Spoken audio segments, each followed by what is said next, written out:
समन्ता चक्रवालेषु अत्रा गच्छन्तु देवता सद्धम्मं मुनिराजस्य सुनन्तु सग्गमुखदं धम्मस्सवන कालो अयं भदन्ता धम्मस्सवන कालो अयं भदन्ता धम्मस्सवන कालो अयं भदन्ता साधु साधु नमो तस्से भगवतो अरहतो सम्मा सम्बुद्धस्से नमो तस्से भगवतो अरहतो सम्मा सम्बुद्धस्से नमो तस्से भगवतो अरहतो सम्मा सम्बुद्धस्से यस्सानुसयान संति खेची मूला कुशला समूहताते सोबिको दहरे और पारं उर्गो छिन्नमिव थचं पुराणं ती साधु साधु साधु සංගීත ශ්‍රී ලංකා මාධ්‍ය ජාලයන් ඔස්සේ මෙම ධර්ම දේශනාවන් ශ්‍රවණය කරනු ලබන අනුග්‍රහක බෞතුන් මූලික කොට සිටින්නා වූ සදහැවර පින්වතුනි තථාගතයන් වහන්සේගේ ධර්ම දේශනාවලට හසු නොවන උපමා කොට නොගත් එදා ලෝකෙ තිබුණ කිසිවක් තිබුණයි කියලා මා දකින්නේ නැහැ. කුද්දක නිකායේ සගතහ වර්ගයේ පවතිනවා කග්ගවිසාන කියලා සූත්‍රයක්. කග්ගවිසාන කියන එකේ තේරුම කඟවේනෙක් කියන එක. හැම ගාතාවක් පාසාම කඟවේනෙක් මෙන් ඍජුව ඉදිරියට යන්නේ කියන මේ අර්ථය ඇතුළත් නිවන් මඟ පිළිබඳ ගාථා තියෙනවා. ගොඩක් ඕන එක ගාථාව ඇති. මෙහෙම තියෙන දෙයක් තමයි ඔය උරග වර්ගය කියලා කියන්නේ. ඔබ දන්නවා උරග කියන වචනේ පාවිච්චි කරන්නේ බඩ ගායන සියලු සතුන්ට. අර කඟ වේන හමු වුණා වගේ මේ බඩ ගායන සතාගේ කාර්යයක් ජීවිත ආසාව අතහැරීමට එහෙමත් නැත්නම් ක්ලේශයන්ගෙන් මිදීමට උපමා කොට දේශනාව සූත්‍ර තමයි මේ උරග වර්ගයේ පවතින්නේ. එයින් ධර්ම දේශනා 30ක් විතර කරන්න පුළුවන්. අපි ඒකකින් පටන් ගනිමු. යස්සානුසය නසන්ති කේචි යම්කිසි පුද්ගලයෙකුට කිසිදු අනුසය හේතුවක් නැද්ද? මම පස්සේ පැහැදිලි කරනවා මොකද්ද කියලා මේක. දැනට ගන්නවා නම් අනාගත උත්පත්තියක් ලබා ගැනීම සඳහා චිත්ත අභ්‍යන්තරයට සංගවන ලද කිසිදු හේතුවක් නැද්ද? මූල අකුසල සමූහතාසේ අකුසල මූලයන් සමූල ඝාතනය කරලා දැම්මද? ඊතරු නැතුවම ඉවර කළාද? සෝබික්ඛු ස්ත්‍රීද පුරුෂද ගිහිද පැවිදි ප්‍රශ්නයක් නෑ. ඒ කෙනාට කියන්න පුළුවන් බික්ඛු කියන පදේ. ජහති ඕර පාරං අතහැර දමනවලු. මොකද්ද මේ ඕර පාරං කියන්නේ? ඕර කියන්නේ කාම ලෝකෙට. ඕර පාර කියන්නේ පව් එකතු කොට පවෙන් පරලෝ යාම, පව් ගෙවා ආපසු පැමිණීම. පින් එකතු කොට පිනින් පරලෝ යාම, පින් ඉවර කොට ආපහු මෙහාට එන්න සිදුවීම. කාම ලෝකයේ තුල මිනිසුන් අතර දෙවියන් අතර කාම දුගතියෙහි උත්පත්ති ලබන මේ ගමනට කියන ඕර පාර. එහෙ මෙහෙ යාම. ඒක අතහැරලා දානවලු. කවුද? අනුසය නැති අකුසල මූල නැති කෙනා. කොයි වගේද කියලා කියනවා නම් උරගෝ චින්න මිව තචං පුරාණං. ඔබ දැකලා තියෙනවද ඔය ගැරන්ඩියා එහෙම නැත්නම් නයා පොළඟා වගේ මේ සත්තු ඔවුන්ට කාලයකට උන්ගේ ඇඟේ හැව අරින්න පුළුවන්. මේ පුරාණන් තචං කියන්නේ ඔය පැරණි හැවට චින්නමේ අතහැර දානවට. එහෙනම් උරගෙක් විරාගිය පැරණි හැව අතහැර දමන්නාසේ අනුසේ හේතු නැති කෙනා ලෝභ දේශ මොහ නැති කෙනා මේ සසර ගමන අතහැරලා දානවා කියලා පෙන්වලා තිබෙන්නේ. ඒ පරමාදර්ශය. ඒක මේ ලෝ උපදින මිනිසුන්ට බුද්ධෝත්පාදයකදී සදහම් අහා තේරුම් ගන්න පුළුවන් නම් අනුගමනීය ප්‍රතිපදාවක් තුළ කරන්න පුළුවන් දෙයක්. ඒක තමයි මේ උර වාග්ගේ පුරාම පවතින්නේ. බලන්න බුදුරජාණන් වහන්සේගේ උපමාව මම කිව්වේ. ජීවිත අවස්ථාව අතහැර දමා සසර ගමන කෙලවර කිරීම හඳුන්වා තිබෙන්නේ උරගයෙක් Tamanගේ දි රාගය හැව කිසිදු අපහසකින් තොරව අතහැර දැමීමට උපමා කරලා. දැන් සවන් දෙන ඔබ බලන්න ඔබට ජීවිතය අතහැර දාන්න පුළුවන්ද කියලා. කොහොමද මම හරි හම්බ කරගත්ත දේවල් දාලා යන්නේ? කොහොමද දරුවෝ ටික දාලා යන්නේ? කොහොමද මේ සම්පත් සියල්ල දාලා යන්නේ? කොහොමද මේවා දාලා යන්නේ කියලා අතහරින්න බැරුව යරුණාම අතහරින්න පුළුවන් කියලා කෙනෙක් පෘථග්ජන සමාජයේ නම් ඉතුරු වෙන්නේ නැහැ. එහෙනම් ඒකට කරන්න ඕන වැඩේ මේ පෙන්වන්නේ පූර්වාදර්ශය. සෝ බික්ඛු යහති යොරපාරං. අර කටයුත්ත කරගත්ත කෙනාට භික්ෂු කියලා කියනවා. එහාට තමයි මේ එහෙම ගමන සතර ගමන නිදහස් වෙන්න පුළුවන් කමක් තියෙන්නේ.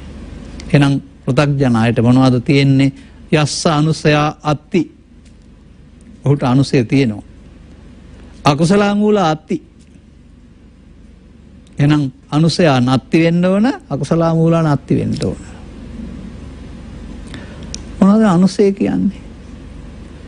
අනුසය කියන පදයට මුලින් අපිට ගන්න බලුවන් තව වචනයක්. තණ්හා අනුසය. ඒවම්පි තණ්හානුසේ අනුහතේ නිබ්බන්තති දුක්ඛං ඉදම් පුනප්පුනං. අන්න ඒ වගේ උපමාවක් ඒකෙත් පෙන්නනවා වෙනම. ඕන්න ඒකත් පැහැදිලි කරන්නම්. යතාපි මූලේ අනුපද්දවේ දල් හේචෙන්නෝ පිරොක්කෝ පුනරේව රූහති.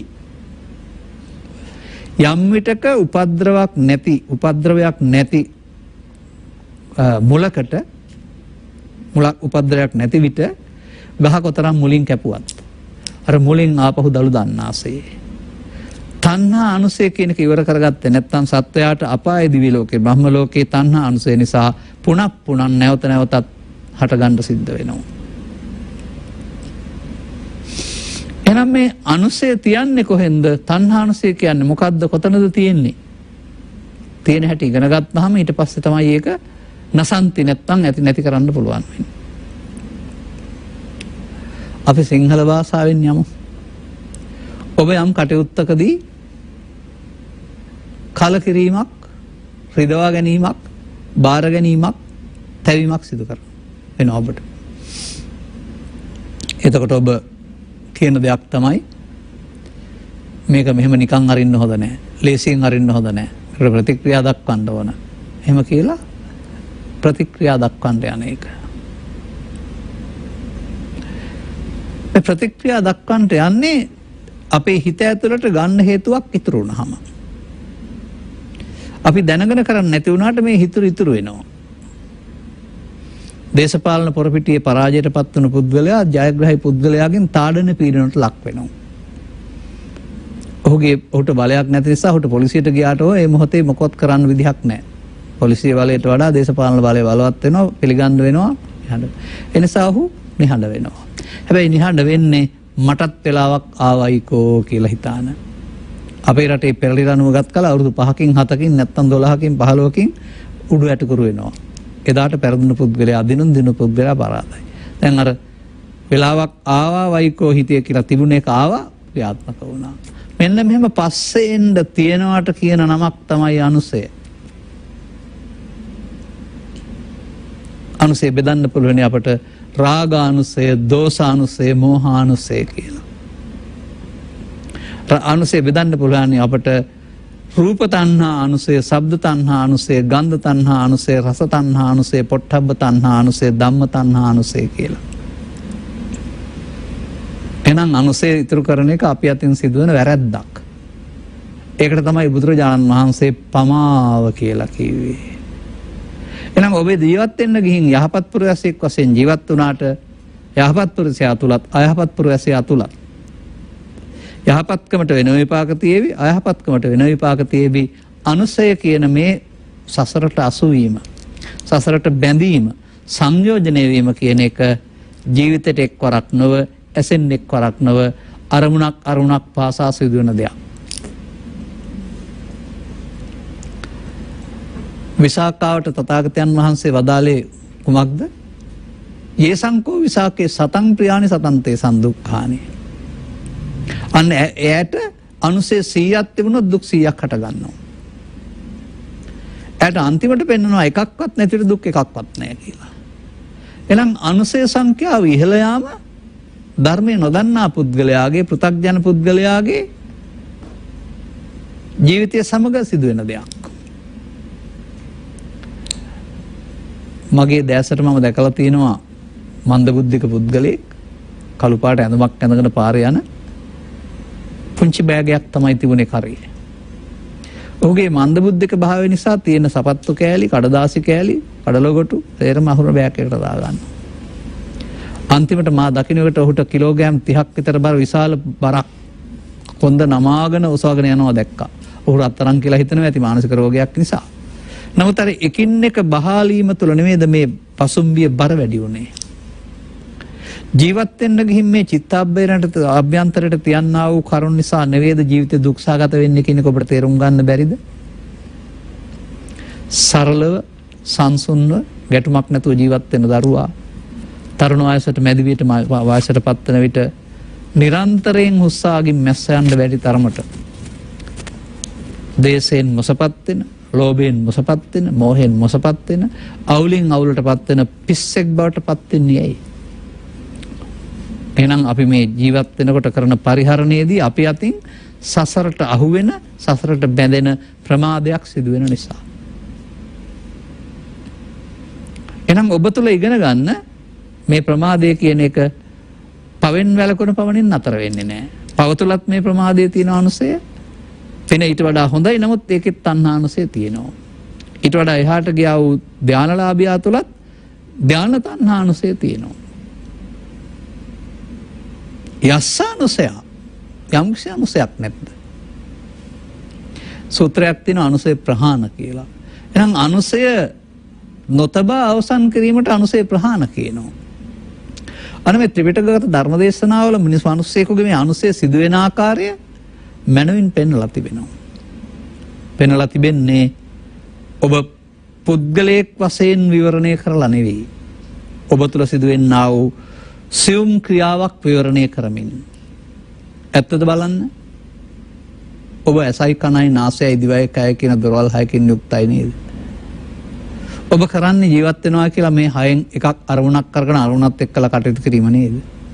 මේකට කොතරම් නාමකරණ හේවත් නම් තිබ්බත් කනවා, බොනවා, යනවා, එදෙනවා, නිදනවා, පව් කරනවා, පින් කරනවා කියලා.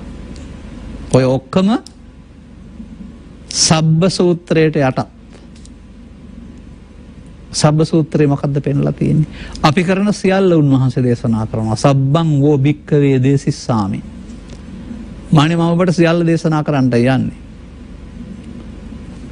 S2යි කටයි අරගෙන බලන් ඉන්න එපා බුදුරජාණන් වහන්සේ ලෝකේ තියෙන සියල්ල දේශනා කරනවා හෝ ලෝකේ තියෙන සියල්ල දැනගත්තයි කියලා. ත්‍රිපිටකයේ තියෙන සියල්ල හොයාගන්න. කතමංච වික්‍රේ සබ්බං. මහන්නේ සියල්ල මොනවද? චක්කුංච රූපේච සෝතංච සද්දෝච ගානංච ගන්ධෝච යුහාච රසෝච කායච පොට්ටබ්බෝච මනෝච ධම්මෝච. සිංහලෙන් ඇසත් රූපයත්, කනත් ශබ්දයත්, නාසයත් ගන්ධයත්, දිවත් රසත්, කායත් පහසත්, සිතත් අරමුණුත් යන මේවා සියල්ලයි කියනු ලැබේ. ඔබේ පසුම්බිය තුළ මේවා තියෙනව නේද? එහෙනම් ඔබ ගැන මේ කතා කරන්නේ. දැන් කොහොමද මේ පහ පාවිච්චි කරන්න ගියාම අනුසය ඉතුරු වෙන්නේ? කෙලින්ම අපි මේ ධර්මයට යන්න ලැබී තියෙන කාලයට අනුව අනන්ත වාරයක් ධර්ම දේශනා කරමින් හොඳ නරක පිළිබඳව, පින්පව් පිළිබඳව තවත් ධර්ම කරුණු අපට ඔබට පැහැදිලි කරලා තිබෙනවා. ඒ දැනුම මත පිහිටා මේකට සවන් දෙන්න. එහෙනම් බලමු අපි මේ චිත්ත අභ්‍යන්තරයට බැසගන්නේ කොහෙන්ද කියලා. තථාගතයන් වහන්සේ වදාරන්නේ අපට දොරවල් පහක් තිබුණාට සිතත් එක්ක හයක්. දොරවල් හයටම පිහිටන්නේ සිත කියලා. ඇහැට රූපේ වුණාට කනට ශබ්දේ වුණාට නාසයට ගන්ධේ වුණාට මේ ඇහැ කන නාසය දිව කය අරමුණු ගන්නෙ නැහැ කියලා කියනවා. අරමුණු නොගන්නා වූ ඉන්ද්‍රයන් 6ක් 5ක් වෙත්. ඉන්ද්‍රයන් පහට සිත පිහිටයි. සිත අරමුණු රසෙ විඳී. අන්න එහෙනම් අපි දොරවල් පහෙන්ම සිත තමයි පිනවන්නේ. සිත පිනවන්න ගත්තහම අපට ඇසෙන් රූපය චක්ක විඥානය, කනෙන් ශබ්දය සෝත විඥානය, නාසයෙන් ගන්ධය ගහන විඥානය, දිවෙන් රස ජීවහා විඥානය, කයෙන් පහස කාය විඥානය, සිතෙන් අරමුණු ඔය බාහිර වශයෙන් අරමුණු වෙන්නේ නැති මනෝද්වාරික වෙන්නා වූ පවපින් ධාන ලෝභ දේශ මොහයි මනෝ විඥානය. ආගම් ભેදයකින් තොරව මිනිසා යන ස්ත්‍රී පුරුෂ ભેදයකින් තොරව දොරවල් හයෙන් අරමුණු ගන්නා විඥාන හයක එකතුවක්. දැන් මේ ඇහැ තුල හෝ කන තුල හෝ නාසය තුල හෝ දිව තුල තමා මේ අනුසය ඉතුරු වෙන්නේ. එකකින් කිව්වම හයකින් තේරුම් ගන්න පුළුවන් වෙනවා. හයම විස්තර කරන්න කාලයක් ලැබෙන්නේ නැහැ වැදගත් ගොයන් කාලයේදී. අපි බලමු. ඒ තමයි අපි ඉගෙන ගන්න ඕන කාරණා. මේක පොතේ තිබෙනවා අපි ළඟ වෙන හැටි තේරුම් ගන්න ඕන. ඔබට ඕනේ ඇසෙන්ද, කනෙන්ද, නාසයෙන්ද, දිවෙන්ද, කයෙන්ද මට ඒ ඕන එකකින් කියන්න පුළුවන්. වෙනස් වෙන්නේ මොකක්ද? චක්කුංච පටිච්ච රූපේච උප්පජ්ජති, සෝතංච පටිච්ච සද්දෝච උප්පජ්ජති, ගානංච පටිච්ච ගන්ධෝච උප්පජ්ජති කියලා වචන වෙනස් වෙනවා. ඇහැට රූපය, කනට ශබ්දය, නාසයට ගන්ධය කියලා දොරවල් හයටම. පටිච්ච වෙනවා කියන්නේ හමු වෙනවට. ඇසට ඉදිරියෙන් තියෙන රූපයක් හමු වුණාම ආලෝකයේ උදව්වෙන් හඳුනන සිත පහළ වෙනවලු. ඒකට තමයි චක්කු විඥාන කියලා. ඇසෙන් රූප හඳුනන සිත. ඒක ඇතුලේ වෙන දෙයක් තියෙනවා. තින්නං සංගති පස්සෝ. ඒවා ඔක්කොටම සාධාරණයි. ඇඟිලි තුනක් එකතු කරපුවාම එකට එක තැනක් හැදෙනවා වගේ.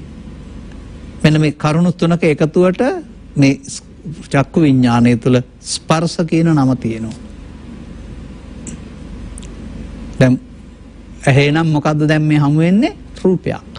රූපය හතුරාද, මිතුරාද, නෑදෑයාද, ගැලවුම්කාරයාද, අමාරුකාරයාද ආදී වශයෙන් විවිධ වෙනවා එක්කෙනෙකුට. කොහොම වුණත් පස්ස. ස්පර්ශ වීම කියන එක තේරුම් ගන්න පුළුවන් හොඳ උදාහරණයක් මම පෙන්නලා තියෙනවා. සෙවණේ ඉන්න. සෙවණේ ඉඳලා එකපාරට රත් නවුවට යන්න. ඔබේ චර්මයට ආලෝක කිරණ වැටෙනවා. මොහොතකින් රත් වෙනවා දැනෙනවා. සෙවණේ ඉන්නකොට රස්නේ නැහැ. අන්න ස්පර්ශ වුණෙන් පස්සේ තමයි රත් වෙනකොට වේදනාව දැනෙන්නේ. පළමුව ස්පර්ශ වෙන්න ඕන. අන්න ඒ වගේ දොරවල් හයටම රූප, ශබ්ද, ගන්ධ, රස, පොට්ටබ්බ ධම්ම ස්පර්ශ වෙන්න වෙනවා. මේ තුනක එකතුව සිදු වෙනවා. එතකොට ඇහැ තුල තමයි මේ අනුසය ඉතුරු වෙන්නේ. කන තුල, නාසය තුල, දිව තුල, කය තුල, සිත තුල තමයි මේ අනුසය ඉතුරු වෙන්නේ. අපි ඒක බලනවා දැන්. ස්පර්ශ වීම හේතු වෙනවා විඳින්න. පාලියෙන් කියනවා පස්සපච්චා වේදනා. කොහොමද විඳින්නේ? තිස්සෝ වේදනා. සැප වශයෙන් විඳී, දුක් වශයෙන් විඳී, උපේක්ෂා වශයෙන් විඳී, තුනකින් එකකින් විඳිනවා. ඉදිරියෙන් ඉන්න පුද්ගලයා හතුරෙක් නම් දුක් වේදනාවක්, මිතුරෙක් නම් සැප වේදනාවක්, අඳුරන්නේ නැත්නම් මධ්‍යස්ථ වේදනාවක්. ඒ අයට ආවේනිකයි. තමන්සින් පෙර හදාගත් පරිදි තමයි මේක උපදින්නේ. අන්නේ වේ විඳීම අපි විඳීම සමග අපි කිසියම් ආකාරයක ප්‍රතික්ෂේප කිරීමක් හෝ ඇලීමක් කරනවා. ඒ දෙකටම කියනවා වේදනාපච්චය තණ්හා. අන්න බුදුරජාණන් වහන්සේ වදාළ රූප තණ්හා තියෙන තැන. ඇසේ රූප නැමැති අරමුණට ඇලීම ගැටීම මුලාව රූප තණ්හාවයි. වේදනාපච්චය වේදනාව ප්‍රත්‍ය වෙනවා හේතු වෙනවා තණ්හා කරන්න. තණ්හාව ප්‍රත්‍ය වෙනවා හේතු වෙනවා ටිකක් තදින් අල්ලා ගන්න. උපාදාන. ඔන්න ඔය තණ්හා කියන වචනෙට තමයි මම කියලා කියන්නේ. ඊට පස්සපච්චා වේදනාවල තව මම වෙලා නැහැ. සිතට එන දේ මමත්වයෙන් ගැනීමට කියනවා එතනන් රූප තණ්හා. තණ්හා වුණාම ඊට පස්සේ ස්වයංක්‍රීයවම දැඩිව ගැනීම කියන තැනටපත් වෙනවා උපාදාන. උපාදාන වෙනකොට තව දෙයක් සිද්ධ වෙනවා. අර පෙරදුනහම දිනපු දවසට මම මේකට වාඩුව ගන්නම් කියලා හිත ඇතුලෙන් තියෙන සිද්ධිය වෙන්නේ මෙන්න මෙතන තමයි. උපාදාන පත්‍යා භව. ඒ භව කියන එකෙන් තේරුම තියෙන තැනක් නැහැ. නමුත් හෙට අනිද්දාට නැවත එන්නට හේතුවක් ඉතුරු වෙනවා. ඔය නූතන පරිගණකයට දත්ත ඇතුළත් කරන්නේ. ඒ විදුලියට එකතු කරන එකනේ කරන්නේ. රහසිගත දත්ත, අධ්‍යාපන දත්ත, විහිළු දත්ත ආදී වශයෙන් දත්ත දරුවෙක් එකතු කරලා රහස් වචනයක් දාලා තියෙනවා. පාස්වර්ඩ්. දැන් අම්මට ඇද්දට හොයන්න බෑ මොකුත් නැහැ. පරිගණකේ ගලවලා බලලා අදාළ කාරණා ගලක තරලා හැව්වට එහෙම හොයන්න බෑ දත්ත. ඉල්ලුවොත් දෙනවා. හොඳයි නැති දත්තයක් ගන්න පුළුවන්ද? ගායකයින් පිළිබඳ දත්තයක් ඔබ පරිගණකයට දීලා නැහැ. එහෙනම් ගායකයෝ ගැන ඉල්ලුවොත් හම්බ වෙනවද? නැහැ. එහෙනම් ඒ තියෙනවා කියන එකේ තේරුම එහෙනම් ඒ තමයි හේතු කියලා කියන්නේ. තියෙන නිසායි එන්නේ. දැන් මේ ළමයෙක් ජීවත් වෙන්න පටන් ගත්තාම මෙන්න මේ විදිහට මේ අරමුණු තුළ තණ්හා උපාදාන භව වෙමින් හේතු තැවීම ආරම්භ වෙනවා. නැවත තැබුවොත් මේ අනුසේ බලවත් වෙනවා. එහෙනම් තරහ ගන්න තරහව බලවත් වෙනවා. වෛර කරන්න වෛරය බලවත් වෙනවා. ලෝභ කරන්න ලෝභය බලවත් වෙනවා. නැවත කිරීමෙන් බලවත් වෙනවා. දැන් මේ තියපු ඒවා හෙට අනිද්දාට අනිද්දාට ගැටෙනකොට අදාළ පුද්ගලයා එනකොට පේනකොටත් මට නායට අඳුකල වගේ අර අප්‍රසන්න ස්වභාවයේ ගන්ධයේ ඇඟිලි වැටීම පිළිකුල ඒවා උපදිනවා. ඉපදුනේ නැවත තැබූ නිසා නේද? මෙන්න මේ යලි ගැටෙන විට සිතට එන්නට තබා තිබෙන හේතු තමයි මේ අනුසය කියලා කියන්නේ. ඒක මෙලොව වශයෙන් ගත්තාම මතක් වෙන එකේ වේදනාව ප්‍රවෘත්ති විපාක ජීවිතය අවසන් වෙනකොට ශරීරය අතහැරුණාට මේක තියෙන්නේ මොලේ නෙවෙයි. මොලේ තියෙනවා නම් මොලේ ගෙනියන්න නැති නිසා මැරෙනකොට අමතක වෙන්න එපයි ඔක්කොම. මොලේ උදව්වක් වෙනවා විද්‍යුතේ වගේ ශක්තිය වගේ. නමුත් මේක සිතේ අවකාශ කිරීමට කියන්නේ අවිජ්ජාපත්‍ය සංඛාරා. මේ මොලේත් නෙවෙයි මේක ඇතුළත තියෙන නිසා තමයි ඉපදුන දරුවෙකුට සමහර අයට පුඩා කාලේදී අතීත ජීවිතේ මතක් වෙලා කියන්නේ. ඒක මොලේ කියන වචනේ පාවිච්චි කරන මාංශයට ගන්න නැතුව ඊට එහාට ගන්න වෙනවා චිත්තාභ්‍යන්තරයේ ඉතුරු වීම කියන එක. එහෙනම් මෙලොව වශයෙන් උපදින එක ප්‍රවෘත්ති විපාක, පරලොව වශයෙන් ගත් කල ප්‍රතිසන්දි විපාක. දැන් අපි කියමුකෝ සතුන් මැරීම, හොරකම් කිරීම, අත්පැන් පානය ආදී කාරණා වලින් එකතු කරන්නේ ලෝභ, ද්වේෂ, අනුසය. එහෙනම් අනුසය තියෙන නිසා තමයි කෙනෙකුට ජීවිතයෙන් එහා පැත්තට මරණයටපත් වුණාට ඉවර නැත්තේ. අර ගොයම් ගහ මේ ගියාට වීයට ඉතුරු නම් ඒකෙන් ඊළඟ කන්නේ පැලවෙනවා වගේ ශරීරය අතහැරියට ශරීරය තුලින් රැස් කරගත්තා වූ කර්ම බීජ තියෙනවා. බීජ කියන වචනේ පාවිච්චි කරලාට අතින් අල්ලන්න බෑ. නමුත් ඒක තමයි අනුසය කියලා කියන්නේ. දැන් ඔබ එහෙනම් ජීවත් වෙන්න ගිහින් පව අල්ලා ගනීද, පින අල්ලා ගනීද, ධානයන් අල්ලා ගනීද? ඔබට නම් ධාන නැහැ. පව පින් නැත්තේ. අල්ලා ගැනීමෙන් අරමුණේ ඇලීමෙන් චිත්තාභ්‍යන්තරයට හේතු ශේෂ වීමට තමයි මේ අනුසය කියලා කියන්නේ. එහෙම තියෙන එකක් තමයි නැවත උපදින්නේ. ඒක සාමාන්‍යයෙන් අම්මලම අහලා තියෙනවා බුදු සමයෙන් උගන්වන්නේ නැවත ඉපදීම නැති කරන්න කියලා. ඒගොල්ලෝ ඒක තේරුම් ගන්න විදිහට හිතනවා ආපහු මව් කුසකට එන්නේ නැත්නම් නැවත ඉපදුන්නේ නැත්නම් නිවන් කියලා. නමුත් මේ නැවත ඉපදීම එහෙම බලන්න එපා. ස්කන්ධ පංචකයාගේ නැවත ඉපදීම කියලා බලන්න. අරමුණු වල නැවත ඉපදීම කියලා බලන්න. අද තරහ වුණාම හෙට ගැටෙනකොට නැවත උපදිනවා. අද බැඳුනහම හෙට ගැටෙනකොට නැවත උපදිනවා. අද රස රැළුණාම දකින්නකොට ආපහු උපදිනවා. අන්න එහෙම ගැටෙනකොට නැවත උපදින්න හේතුවක් චිත්තාභ්‍යන්තරයට ගත වීම තමයි මේ අනුසය. දැන් මොකද මේ මම පෙන්නුවා පාර පස්සපච්චා වේදනා, වේදනාපච්චා තණ්හා, තණ්හාපච්චා උපාදාන, උපාදානපච්චා භව. ඇස තුල රූප තණ්හාව. කන තුල පස්සපච්චා වේදනාව වලට එන්නේ ශබ්දය. සෝතංච පටිච්ච සද්දෝච. ඒ නිසා ශබ්දයට ඇතිවෙනා වූ ඇලීම ගැටීම තුළ ඇස තුළ කන තුළ ආයෙත් පස්සපච්චා වේදනා, වේදනාපච්චා තණ්හා, තණ්හාපච්චා උපාදාන, උපාදානපච්චා භව. මේ සිද්ධිය ඔබ තුළ සිදුවෙන එකට තමයි මේ අනුසය ඉතුරු වෙනවයි කියලා කියන්නේ. මේකට තමයි පමාව කියන්නේ. එනම් පව තුළ පස්සපච්චා වේදනා, වේදනාපච්චා තණ්හා, තණ්හාපච්චා උපාදාන, උපාදානපච්චා භව නැමැති පමාව නැද්ද? පිනතුල පස්සපච්චා වේදනා, වේදනාපච්චා තණ්හා, තණ්හාපච්චා උපාදාන, උපාදානපච්චා භව පමාව නැද්ද? ලෞකික ධානය තුල පස්සපච්චා වේදනා, වේදනාපච්චා තණ්හා, තණ්හාපච්චා උපාදාන, උපාදානපච්චා පමාව නැද්ද? ඔන්න බුදුරජාණන් වහන්සේ බුද්ධත්වයට පත් වෙලා සත්වයා පව තුල, පින තුල, ධානය තුල සසරේ පමා වෙන හැටි හොයාගත්තා. තමන්ම සසරේ අනාගත පැවැත්මට චිත්තාභ්‍යන්තරේ හේතුවක් තබා ගන්නවා. අපි තව එකකට යනවා. මිතුරියන් දෙනෙක් ඉන්නවා. සිල් සමාදන් වෙන විහාරස්ථානයට යනවා. සිල් සමාදන් වෙලා දවස ගත කරලා පින් දහම් කරලා හවස ගෙදර යනවා. ගෙදර ගියාම සන්ධ්‍යාවේ බලපුවම යනකොට ඒ ගෑස් කාලේ නෙමෙයි මේ කතා කරන්නේ, ගෙදර ගමේ ගෙදරක් උයන්න ගන්න දරගබඩාව නැත්තම් දරගේ හොරු කඩලා. දැන් ඉතින් මේක බොහොම ලොකු ප්‍රශ්නයක්. ඔබට අතින්ම පොලොස් ගෙඩියක් එහෙම කඩලා තියෙනවා දැක්කම මතක් වෙනවා ඇති ඔය සිල් අමතක වෙන වෙලාවක් ඇති. දැන් ඉතින් මාසයක් ගත වුණා. ඊළඟ දවසේ දැන් මේ යාළුවෝ දෙන්න සිල් සමාදන් වෙන්න යනවා. පළවෙනි යනවා. අර අකරතැබ්බෙට මුහුණ දීප කෙනා නැහැ, පමාවයි. එදා ටිකක් වෙලා බලන් ඉඳලා ආවම මොකද අද පමා වුණේ දරගේ ගේ ඇතුලෙන් තියලා ආවද කියලා. ඉතින් මේ දරගේ හොරගිනන ලියෙන් තියලා ආපුවාම කියනවා නෑ මං දරගේ වටේ කරන්ට් එක දාලා ආවා කියලා. දැන් ඔය සිල් අරන් ආපහු මෛත්‍රීත් වඩයි. මොකක්ද අර කලේ? සිල් සත්‍ය දුක්ඛිතවා කියලා කියයි. ඒ උනාට කරන්ට් එක වදින්න වයර් එක ඇදලා වෙත් තියෙන්නේ. ඔයන් අපේ උපාසකම්මලාගේ බණ දන්නේ නැති සිල් වල හැටි. මතක තියාගන්න. කොහොම මෛත්‍රී කරන්න බෑ. වෙච්ච පාඩුව අතහැරලා දාන්න ඕන. නීතියෙන් ඕනනම් ගන්න. නැත්තම් දර කියන්නේ මහලුක දෙයක්. අර පියාට වුණා වගේ ඊට පස්සේ කාට හරි තමන්ගේ කෙනෙකුට කරන්ට් එකෙන් වැදුනොත් ඊට පස්සේ පශ්චාත්තාපේ නැද්ද ආපහු. ඔය අනුසය විසින් පශ්චාත්තාපේ ලබා දෙන්නේ. එනිසා ලෝභයෙන්, ද්වේෂයෙන්, මෝහයෙන් කටයුතු කරන ඕන කෙනෙකුට පස්සේ විඳවන්න වෙනවා.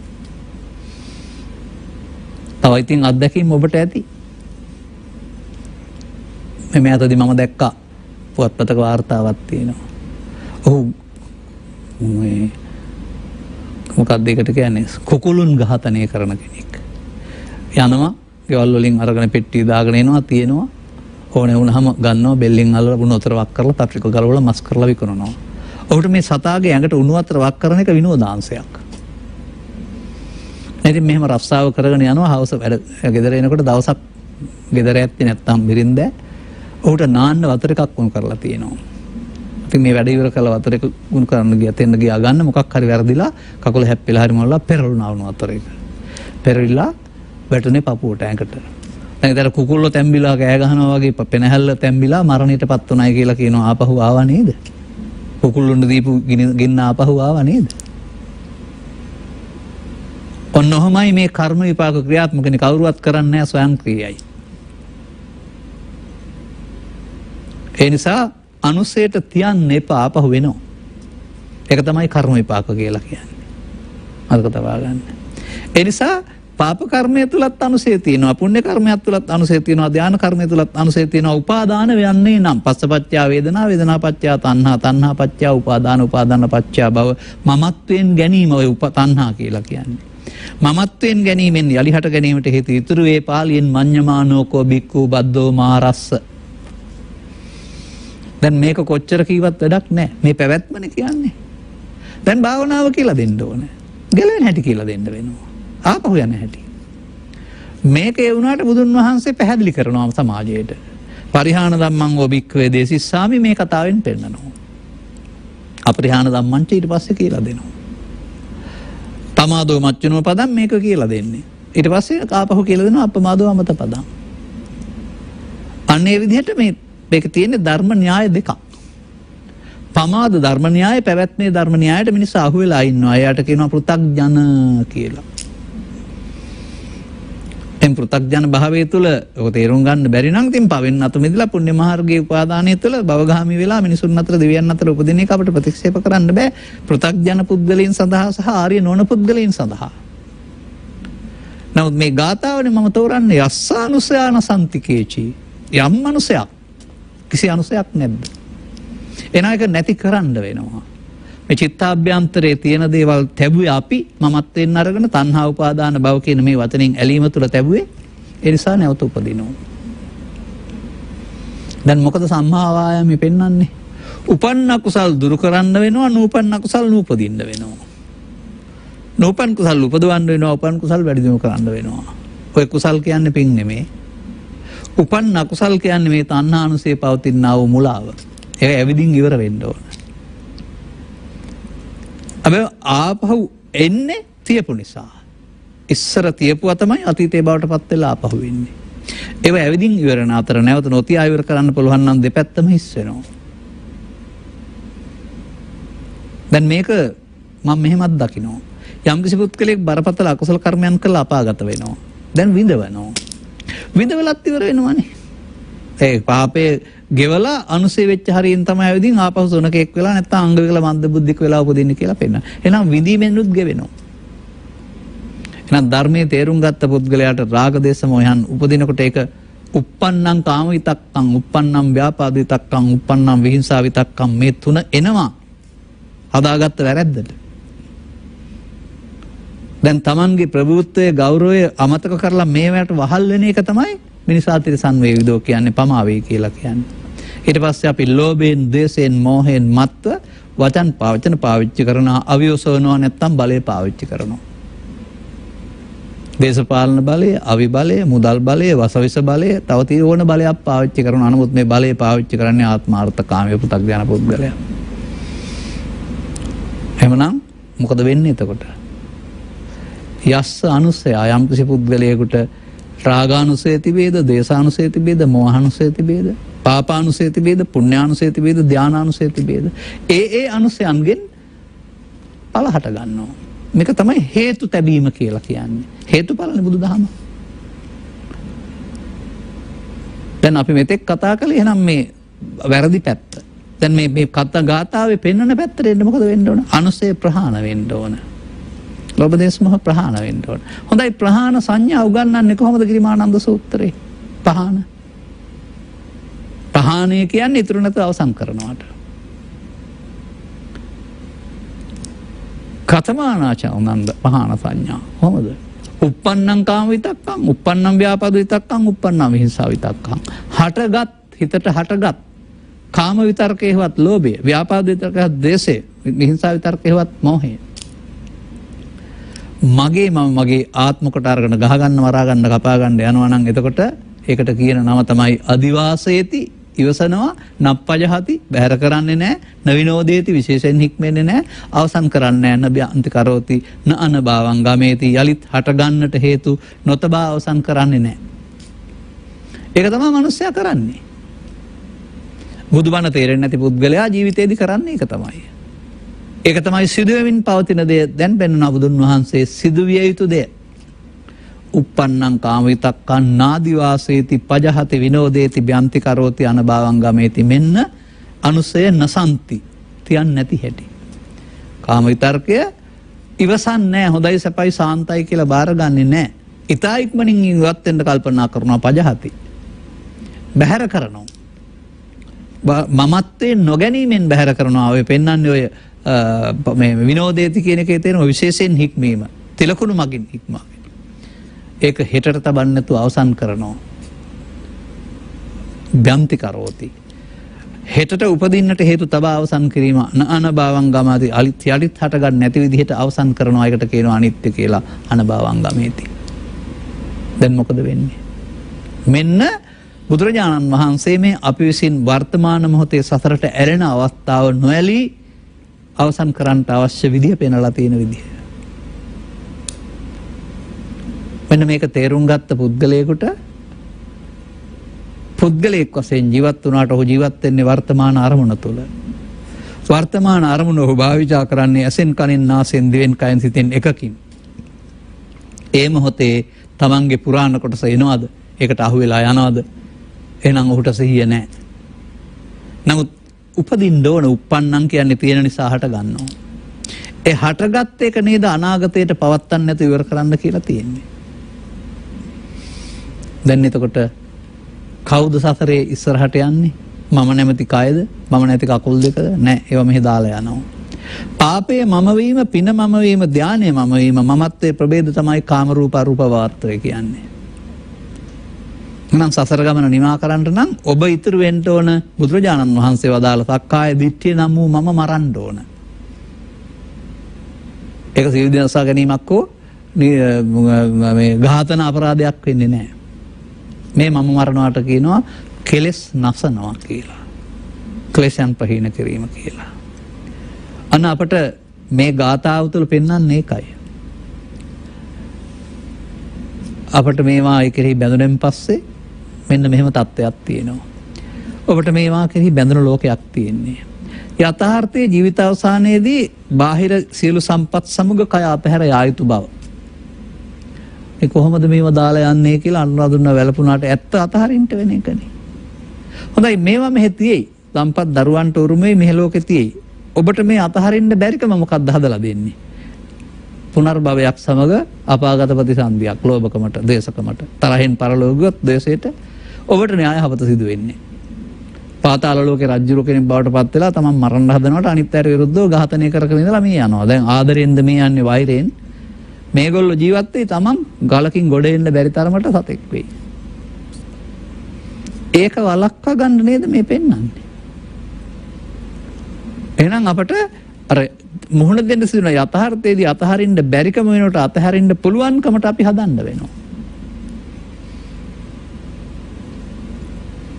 එහෙනම් මොකද්ද වෙන්න ඕන?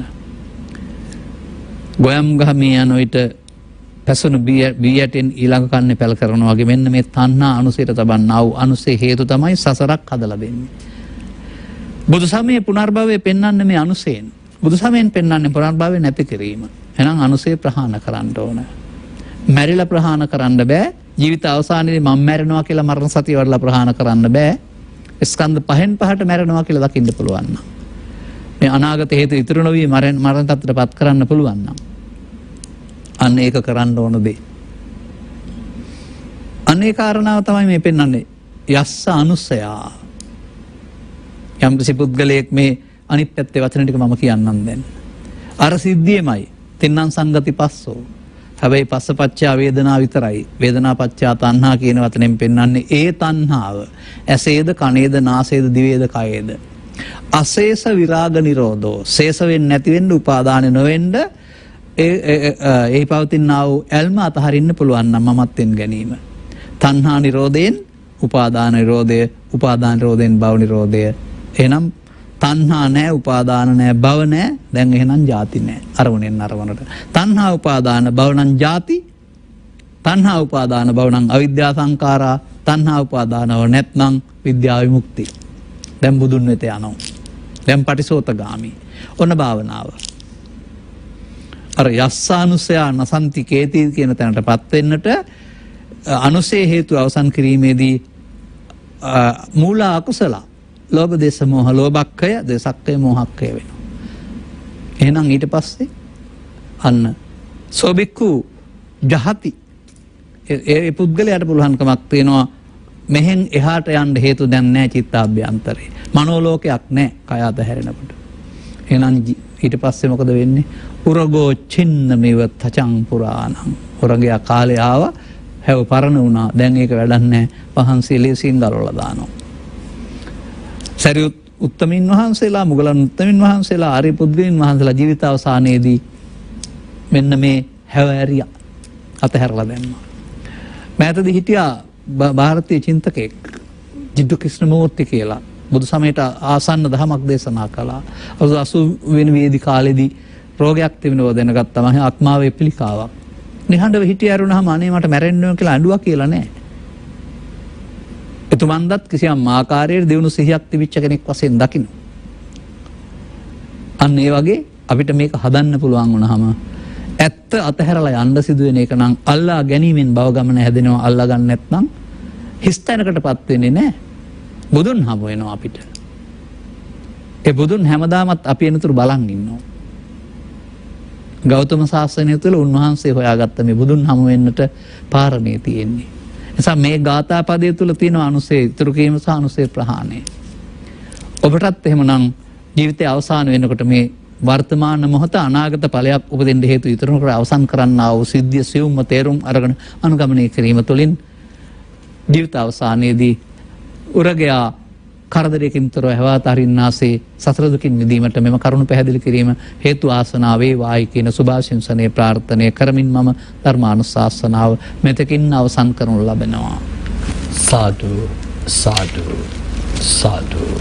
අද මෙම ධර්මානුශාසනාව විකාශනය කිරීම සඳහා අනුග්‍රහක දායකත්වය ලබා දෙන්නේ වැයිහේන බෝගාවත්ත ප්‍රියනිවසේ පදිංචි මාගට් රංජනී ඈපා සෙනවිරත්න දියණිය ඇතුළු පවුලේ දූ දරුවන් විසින්.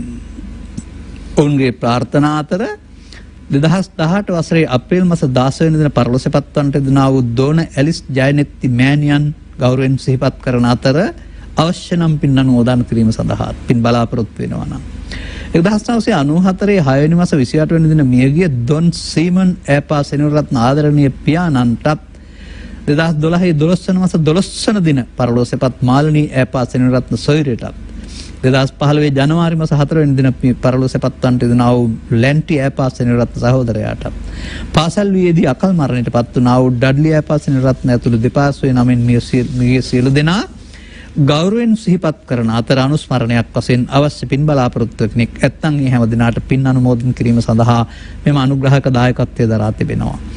සුජීවිත සිටින්නා වූ සෝමා සෙනවිරත්න, චන්ද්‍රා සෙනවිරත්න, විල්මට් ඈපා සෙනවිරත්න, සරත් කුමාර ඈපා සෙනවිරත්න යන හැමටත් ඔවුන්ගේ පවුල්වල සුජීවත්ව සිටින්නා වූ හැමටත් නිදුක් නිරෝගී සුව සමග චිරජීවනයේ ප්‍රාර්ථනා කිරීම, අභිවෘද්ධිය ප්‍රාර්ථනා කිරීම, ආශිර්වාදයේ ප්‍රාර්ථනා කිරීමත් අරමුණක් වෙනවා. ගෞරවනීය දේශකයන් වහන්සේටත් ධර්ම ශ්‍රවණය කරන සියලු ලෝකවාසීන්ටත් සංඝ ශ්‍රී ලංකා කාර්ය මණ්ඩලයේ සමස්ත කාර්ය මණ්ඩලයටත් නිදුක් නිරෝගී සුවය සහ චිරජීවනයේ ප්‍රාර්ථනා කිරීමටත් අවස්ථාවක් කරගනු ලබනවා.